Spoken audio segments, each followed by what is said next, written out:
الحمد للہ وحدہ والصلاة والسلام علی من لا نبی بعدہ اما بعد۔ اللہ کے رسول صلی اللہ علیہ وسلم کے شمائل کے حوالے سے جو ہماری گفتگو چل رہی ہے، امام ترمذی رحمۃ اللہ علیہ کی کتاب شمائل ترمذی، اس کے ہم اسباق دیکھ رہے ہیں۔ امام صاحب فرماتے ہیں کہ باب ما جاء فی صفت سیف رسول اللہ صلی اللہ علیہ وسلم، کہ اللہ کے رسول صلی اللہ علیہ وسلم کی سیف کے بارے میں، تلواروں کے بارے میں، کہ اس کا وصف کیا تھا، کس طریقے سے آپ صلی اللہ علیہ وسلم استعمال فرمایا کرتے تھے، کیا اس کی ترتیب ہے۔ اس میں اس طرف اشارہ ہے کہ چونکہ پچھلا باب ختم ہوا مہر کے بارے میں، کہ رسول اللہ صلی اللہ علیہ وسلم کی انگوٹھی کے اندر وہ مہر تھی، محمد رسول اللہ صلی اللہ علیہ وسلم لکھا ہوا تھا، اور وہ جب خط کے آخر میں لکھا جاتا ہے، لگا دیا جاتا ہے اس سے مہر، موم کے اوپر جما دینے کے بعد ایک نشان سا بن جاتا ہے، تو گویا یہ علامت ہو جاتی ہے کہ اب یہ کسی حکمران کی طرف سے دوسرے کے پاس آیا، سیلڈ ہے، کسی نے اس میں اضافہ نہیں کیا، یہ ویریفائڈ ہے، اوتھینٹک ہے۔ جب آپ صلی اللہ علیہ وسلم کو پتہ چلا تو آپ نے پھر اس طریقے سے خطوط بھیجے۔ یہ فتح مکہ کے بعد بہت کثرت سے، اس سے پہلے بھی، اس کے بعد بھی آپ نے صلح حدیبیہ کے بعد بالخصوص خطوط بھیجے تھے مختلف حکمرانوں کو۔ اور پھر اب اس کے بعد باب چل رہا ہے تلواروں کے حوالے سے، کہ ظاہری بات ان میں سے جنہوں نے قبول نہیں کیا اور جنہوں نے اسلام کو چیلنج کیا اور اس کے درپے ہوئے، تو ان کے ساتھ اللہ کی طرف سے حکم آیا اور اجازت ہوئی کہ آپ قتال بھی کیجئے، جہاں ضرورت پڑے دفاع بھی کیجئے، اور اسلام کا کلمہ، اللہ کا کلمہ بلند کرنے کے لیے جان دینی پڑے تو اس کے لیے بھی تیار رہیے۔ تو صحابہ کرام بھی اس کے لیے تیار رہے۔ اس میں یہ جاننا چاہیے کہ چونکہ ڈیفالٹ یہ ہوتی ہے، اور پرانے زمانے میں، زمانہ قدیم میں ترتیب یہ تھی کہ جو علاقہ، جو بستی کسی ایک جگہ پر ہو، اس کے ارد گرد، اس کے گرد و نواح میں جو دوسرے لوگ رہتے ہیں، دوسرے قومیں رہتی ہیں، ایک ملک دوسرے ملک کے ساتھ آپس میں ان کا مقابلہ ہی رہے گا۔ جس کا زور چل جائے گا وہ دوسرے کو دبا دے گا، ختم کر دے گا۔ اور اگر آپ نے خود بڑھ کے اپنی دفاع نہیں کیا، آپ نے اپنی سرحدوں کو محفوظ نہیں کیا، آپ نے اپنے لیے تیاری نہیں کر کے رکھی، آپ کے پاس بڑی تعداد میں مرد اور جوان لڑکے نہ ہوئے جو کہ دفاع کر سکیں، تو خطرہ ہے کہ پڑوس کے آس پاس کے رہنے والے آ کے اچک لے جائیں، انہیں جب موقع ہو وہ حملہ کر دیں۔ تو یہ ایک ڈیفالٹ تھا کہ جب جنیوا کنونشن وغیرہ ہوا ہے اور یو این او چارٹر وغیرہ بنا، اور امت کے اندر انسانوں میں، مسلمانوں میں بھی اور غیر مسلموں میں بھی متفقہ طور پر یہ بات طے ہو گئی کہ اب ہر ملک دوسرے ملک سے حالت امن میں ہے جب تک کہ جنگ کا اعلان نہ کیا جائے۔ یہ گویا ریورس ہو گیا۔ اس سے پہلے تک، یہ 100 سال پرانی بات ہے، اس سے پہلے تک حالات یہ تھے کہ ہر ملک دوسرے ملک سے حالت جنگ میں سمجھا جائے گا جب تک کہ وہ اپنے امن کا اعلان نہ کر دے۔ جس سے معاہدہ ہو گیا وہ آپ سے امن میں آ گیا، جس سے معاہدہ نہیں ہوا وہ آپ سے حالت جنگ میں، وہ کبھی بھی اٹیک کر سکتا ہے۔ تو آپ کو ہر وقت تیار رہنا ہے، ہمہ وقت تیار رہنا ہے۔ تو اس لیے اب تلوار کا تذکرہ اس لیے ہو رہا ہے، یہ بتانے کے لیے کہ یہ توکل کے منافی نہیں ہے۔ یہ ذہن میں خیال آ سکتا ہے کہ رسول اللہ صلی اللہ علیہ وسلم نے تلوار کیوں رکھی؟ وہ اس لیے کہ اللہ سبحانہ و تعالیٰ یہی ہمیں سبق بتانا چاہتے ہیں رسول اللہ صلی اللہ علیہ وسلم کی سیرت مطہرہ سے، کہ تلوار رکھنا، زرہ رکھنا یا تیاری کرنا یہ توکل کے منافی نہیں ہے۔ بہت سے لوگوں کا خیال یہ ہوتا ہے کہ توکل کا مطلب یہ ہے کہ اب ہم سب چھوڑ چھاڑ کے خاموشی سے بیٹھ جائیں۔ ایسا نہیں ہے۔ سارے اسباب اختیار کرنے ہیں، لیکن بھروسہ اسباب پہ نہیں کرنا، بھروسہ رب الاسباب پہ کرنا ہے، اللہ سبحانہ و تعالیٰ پر کرنا ہے۔ اسباب کو ارباب نہیں بنانا، اسباب کو خدا نہیں سمجھ لینا۔ اللہ سبحانہ و تعالیٰ قرآن میں فرماتے ہیں وَأَعِدُّوا لَهُم مَّا اسْتَطَعْتُم مِّن قُوَّةٍ، کہ آپ پوری توانائی، طاقت، جو صلاحیتیں، تمام قوتیں آپ جمع کر لیجیے۔ تو جب بھی موقع آئے تو پوری تیاری کے ساتھ جائیے۔ تو اس لیے اب تلوار کا باب چل رہا ہے۔ وَبِسَنَدٍ مُتَّصِلٍ مِنَّا إِلَىٰ امام ترمذی رحمۃ اللہ علیہ قال باب ما جاء فی صفت سیف رسول اللہ صلی اللہ علیہ وسلم، وبه قال حدثنا محمد بن بشار قال اخبرنا وهب بن جرير قال انبأنا ابي عن قتادة عن انس رضي الله تعالى عنه وعنهم قال كان قبيعة سيف رسول الله صلی اللہ علیہ وسلم من فضة. یہ پہلی روایت حضرت انس سے ہے کہ رسول اللہ صلی اللہ علیہ وسلم کی تلوار کے دستے میں جو آخر میں ایک قبضہ جیسا ہوتا ہے اور اس میں ایک چھوٹا سا نوب ہوتا ہے، اس نوب کے بارے میں بتا رہے ہیں کہ وہ چاندی کا تھا.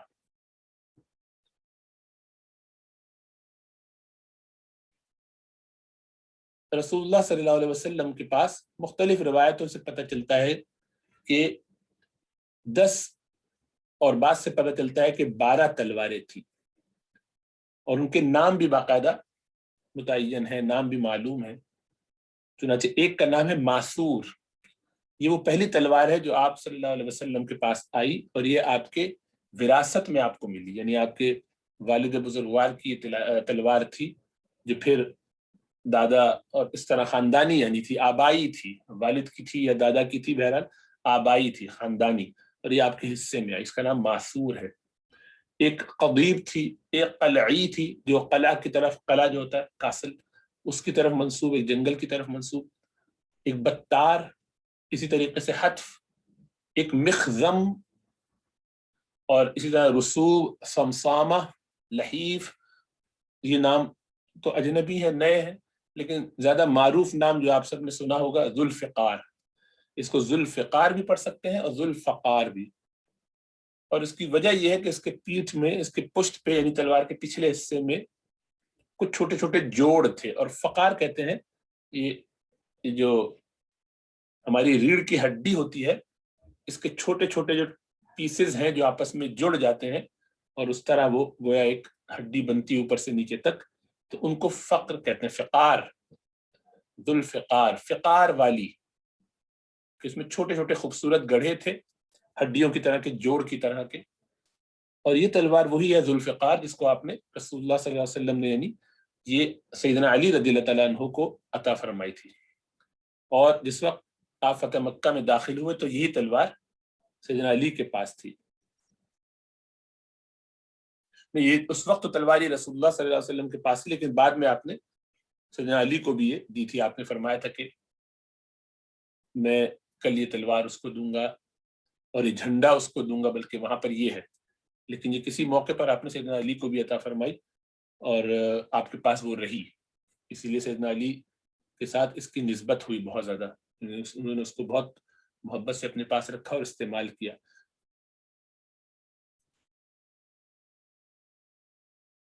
اسی طریقے سے بعض کا خیال یہ ہے کہ اس کے 2 دھاری تھیں، اس لیے اس کو ذوالفقار کہتے ہیں، لیکن یہ زیادہ راجح ہے کہ اس میں پیچھے چھوٹے چھوٹے سے گڑھے تھے خوبصورت سے، اور ان کو جوڑا ہوا تھا آپس میں، تو اس کا ڈیزائن سا بنا ہوا تھا. اس لیے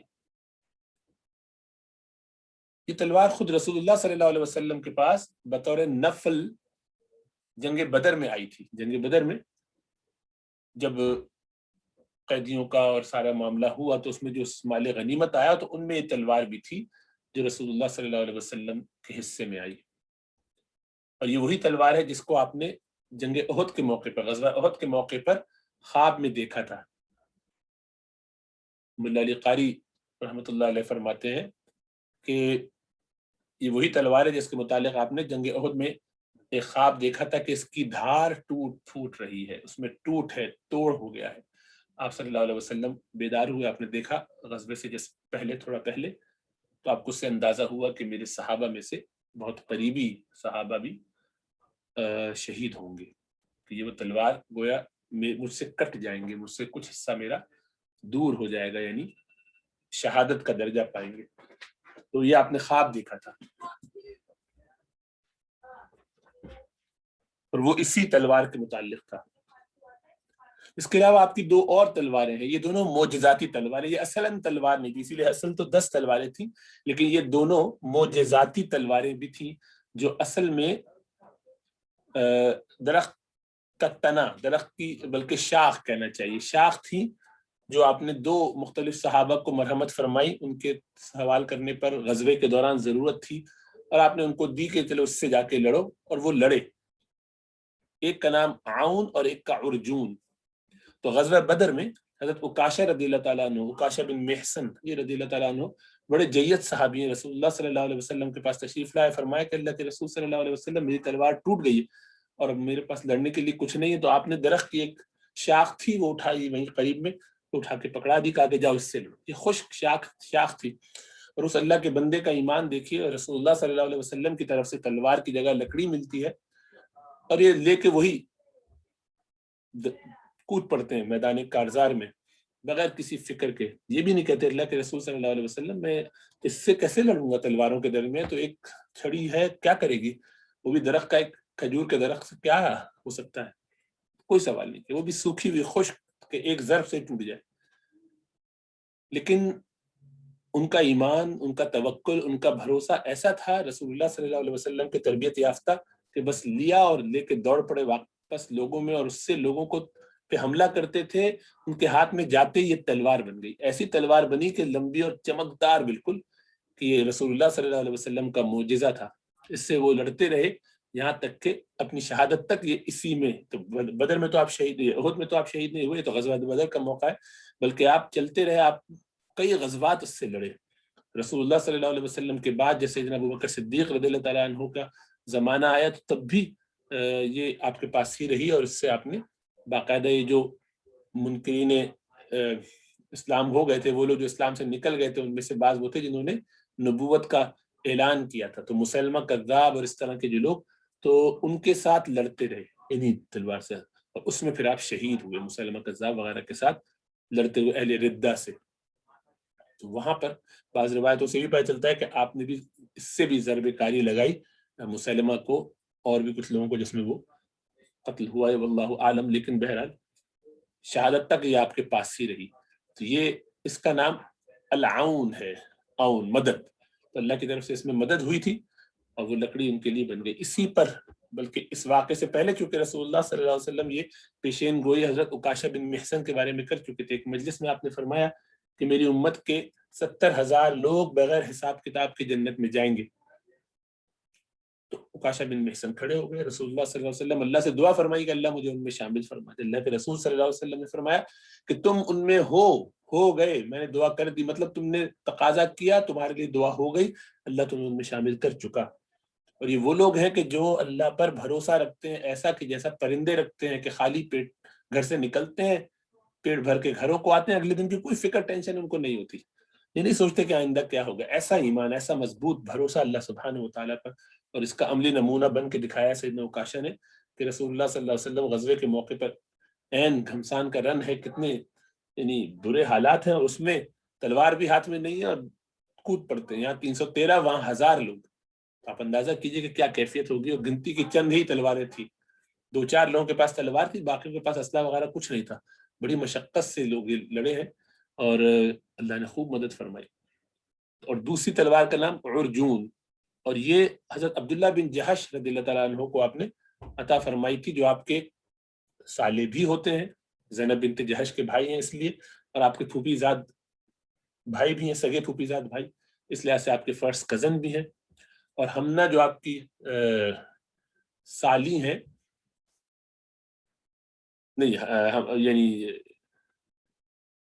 ہاں ٹھیک ہے، وہ تو ہمنا بنت جہش ان کی بہن ہے ایک اور، میرے ذہن سے نام ان کا ظہور ہو رہا ہے کہ ان کی زوجہ سے ان سے بھی کوئی نسبت بہرحال ہے، وہ بھی صحابیہ ہیں. تو یہ خاندان پورا عبداللہ بن جہش بڑے جید صحابی ہیں، اور یہ غزوہ احد میں شہید ہوئے. یہ وہی عبداللہ بن جہش ہے کہ جن کا حضرت سعد بن ابی وقاص رضی اللہ تعالیٰ عنہ کے ساتھ رات بھر میں مکالمہ ہوا. دونوں ایک دوسرے سے بات کرنے لگے اور ایک دوسرے سے یہ پوچھا کہ کیا ہے کل کے بارے میں کوئی دعا کرو. انہوں نے کہا کہ سعد ایسا کرتے ہیں، ہم دونوں ایک دعا کرتے ہیں، آپ دعا کیجئے، میں آمین کہوں گا، میں دعا کہوں گا، آپ بھی آمین کہیے گا، ہم دونوں کی دعائیں اللہ قبول فرمائے. اور اس پر سعد بن ابی وقاص نے ہاتھ اٹھایا، کہا یا اللہ کل غزوہ ہے، ہم 300 یہ یعنی ہم 1000، یہ 3000، 1 اور 3 کا مقابلہ ہے، یا اللہ مجھے توفیق عطا فرمائے. پھر وہ 1 کے 3 کی جگہ 300 اور نکل گئے تھے، منافق عبداللہ بن ابی لے کے نکل گیا تھا، تو یہ اور بھی کم ہو گئے.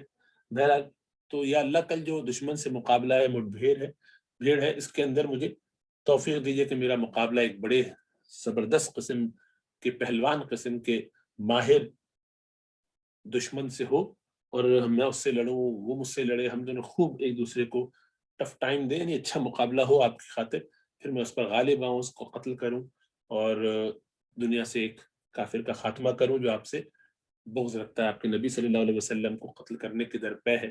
ایسا کوئی شخص مجھے ملے جو میں دین کے لیے اس سے مقابلہ کروں۔ اپنے جذبے کا اظہار کیا، اللہ کے رسول صلی اللہ علیہ وسلم کے دفاع میں، دین کے دفاع میں، اللہ سے محبت کا اظہار کیا، بہت اچھا جذبہ تھا۔ عبداللہ بن جہش نے فرمایا آمین ان کی دعا پر، اور پھر انہوں نے دعا کی کہ اللہ کل غزوہ ہے، مجھے توفیق دیجیے کہ میرا بھی کوئی مقابلہ ایسے کسی ہٹے کٹے دشمن سے ہو، اور وہ دین کو مٹانے کے لیے آئے، اور میں یہاں سے آپ کے دین کے دفاع کے لیے پہنچوں۔ یا اللہ مجھے توفیق دیجیے کہ میں اس سے خوب ڈٹ کے لڑوں اور خوب حوصلے سے لڑوں، وہ مجھ پہ حملے کرے، میں اس پر حملہ کروں، یہاں تک کہ ہماری لڑائی میں وہ مجھ پر غالب آ جائے، وہ مجھے گرا دے، وہ مجھے ذبح کر دے، مجھے قتل کر دے، میرے جسم کے ٹکڑے ٹکڑے کر دے، یہاں تک کہ میں جب آپ کے پاس پہنچوں اور آپ پوچھے کہ عبداللہ تیرا یہ حال کیا ہے، تو میں کہوں کہ اللہ آپ کے دین کی خاطر، آپ کے نبی کی محبت میں، آپ کی محبت میں نے اپنی جان دی ہے، اور آپ مجھ سے راضی ہو جائیں۔ سعد بن وقاص نے کہا آمین۔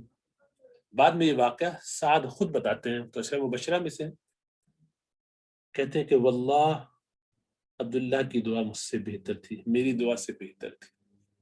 کیسی قیمتی دعا، کیسے کیسے لوگ تھے یہ عبداللہ بن جہش،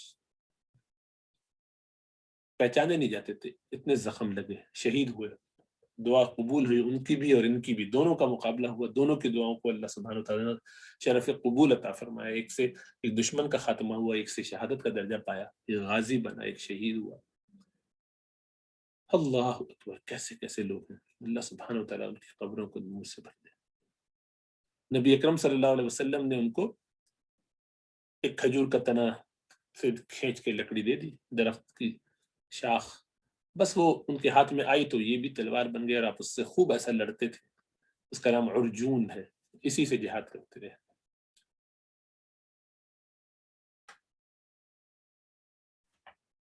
بہرحال تو آپ صلی اللہ علیہ وسلم کی یہ جو تلوار تھی، اس کا قبیعہ، یعنی وہ جو ٹوپی سی ہوتی ہے، ایک نوب سا ہوتا ہے، یہ چاندی کی تھی۔ بعض روایتوں میں پتہ چلا کہ لوہے کی بھی بنائی جا سکتی، لیکن اس کو بندے شمشیر بھی کہتے ہیں، یعنی جس حصے سے پکڑا جاتا ہے تلوار کو، اس کو تو مقبض کہتے ہیں، قبضے کی جگہ، اس کے نیچے کے حلقے کو شارب کہتے ہیں، ایک چھوٹا سا جو نوب سا ہوتا ہے اس کے لیے لفظ قبیعہ استعمال ہوتا ہے، وہ چاندی کا تھا۔ بہرحال ایک اور روایت میں بھی یہی بات آئی، فرمایا نبی قال حدثنا محمد بن بشار قال اخبرنا معاذ بن هشام قال حدثني ابي عن قتادة عن سيد بن ابي الحسن البصري رضي الله تعالى عنه وعنهم قال كانت قبيعة سيف رسول الله صلى الله عليه وسلم من فضة۔ یہ بھی اس روایت میں بھی یہی بات ہے کہ رسول اللہ صلی اللہ علیہ وسلم کی تلوار کا قبیعہ چاندی کا تھا۔ وہ بھی قال حدثنا ابو جعفر محمد بن صدران البصری قال اخبرنا طالب بن حجير طالب بن حجير عن هود وهو ابن عبد الله بن سعيد عن جده قال دخل رسول الله صلى الله عليه وسلم مكة يوم الفتح وعلى سيفه ذهب وفضة۔ اس روایت سے پتہ چلا کہ رسول اللہ صلی اللہ علیہ وسلم جب مکہ میں داخل ہوئے تو آپ کے پاس جو تلوار تھی وہ سونے اور چاندی کا اس پر کچھ کام ہوا تھا۔ قال طالب فرماتے ہیں فسألت عن الفضة، میں نے اسے پھر فضہ کے بارے میں پوچھا کہ چاندی کا حصہ کیا تھا، قال تو فرمایا كانت قبيعة السيف فضة، قبیعہ اس کا جو نوک تھا وہ چاندی کا تھا۔ مردوں کے لیے آلات حرب میں، تلوار وغیرہ میں چاندی کا استعمال جائز ہے، کوئی اس میں مذاکرہ نہیں، لیکن اس روایت میں سونے کا بھی تذکرہ ہے کہ سونا اس میں کچھ لگا ہوا تھا، حالانکہ سوال کرنے والے نے بعد میں صرف سوال چاندی کے بارے میں کیا، تو پھر یہ سوال پیدا ہوتا ہے کہ ایسا کرنا اس کا کیا حکم ہے؟ جاننا چاہیے کہ یہ حدیث، سب سے پہلی بات یہ کہ چونکہ سونا مردوں کے لیے حرام ہے تو تلوار وغیرہ پر بھی سونا لگانا جائز نہیں، اور یہ حدیث اصل میں ضعیف ہے، اور بلکہ اس حدیث کو امام قطان یحییٰ بن سعید القطان فرماتے ہیں کہ یہ منکر ہے، اس لیے کہ اس حدیث سے سونے کے ساتھ کسی چیز کو مزین اور خوبصورت بنانے پر دلیل قائم نہیں کی جا سکتی۔ یہ حدیث چونکہ سندن بھی ضعیف ہے، اس سے اس کو استعمال نہیں کیا جا سکتا۔